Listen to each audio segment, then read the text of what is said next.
Hi there, this is Greg Dazinski from the Art of Relationships here in Mount Clemens, Michigan, Metro Detroit area.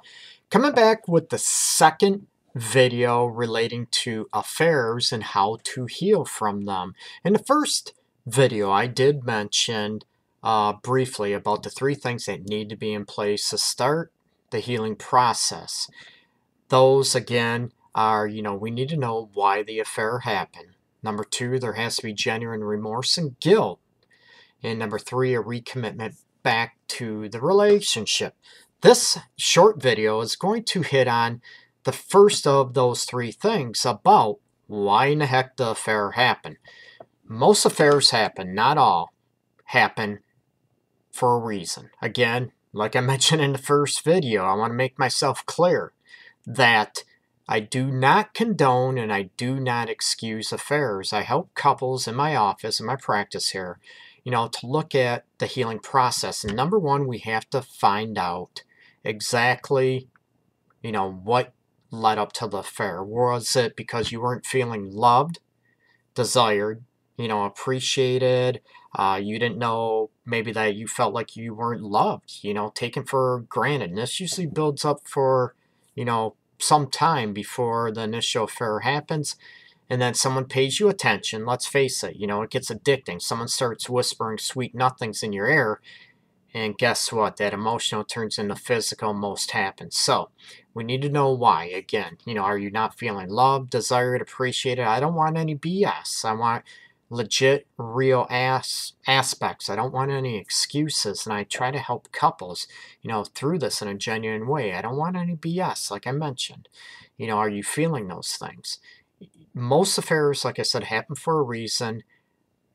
10, maybe 10%, 15% at most. The woman or the guy, they're dogs. Good luck to you, because chances are they're always going to be that way.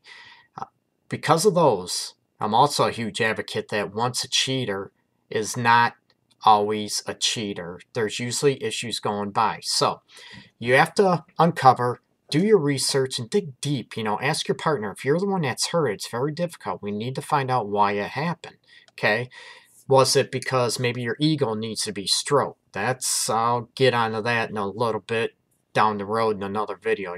If you only need your ego pumped, or if it's to make you feel good all the time, almost like you have an addiction to want that attention all the time, that's going to be very difficult to rebuild the trust. Not impossible, but it's going to be difficult. The aspects leading to most aspects, you're not getting the attention you need. You're not feeling loved. You're not feeling desired. I mean, when you feel like you can't turn your partner on, maybe they're always rejecting you and so forth, the emotional disconnect, we need to find out what's going on so we can start repairing that and start both people taking responsibility and what needs to be put in place so you do feel more loved, more desired, more appreciated. That maybe you're not only, a paycheck, or maybe you don't feel like you're taken for granted as being the mother. Say, if you're a stay-at-home mom, that's all you do is stay at home. So you're taken for granted, not appreciated, and someone pays you attention. Like I said, it's very addicting, not excusing it. We need to get these aspects fixed, if you will. We need to put them in place and cemented. And also, if you're not feeling those ways, are you telling your partner, right? Are you telling them that you are not feeling loved, appreciated, desired? Or do you just sort of throw it underneath the rug? You know what? I want to help you, the one that did, say, cheat or have the affair or did the betraying, whatever term you want to use. You need to speak up and voice your opinion what you're not getting, okay? Now you, the one that's been hurt and crushed, I want you to take responsibility. And a lot of people get upset at this and get hurt. What do you mean, Greg?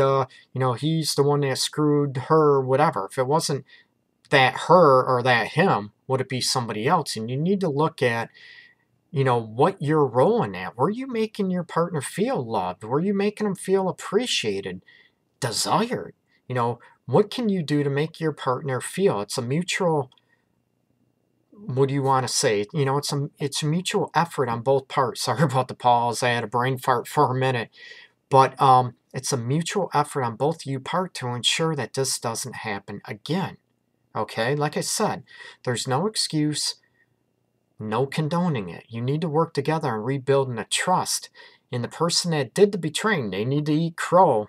You know, they need to eat that for a while and get on those aspects to build that trust back if you both want that. And I'm going to get more into this in the next upcoming video, the third of the series, and I'm going to get into genuine remorse and guilt. And a lot of people might, you know, sort of be very flexible on this, but I'm going to tell you with genuine remorse and guilt, you need to be cemented in your efforts and need to understand the pain that was caused in the affair process, okay?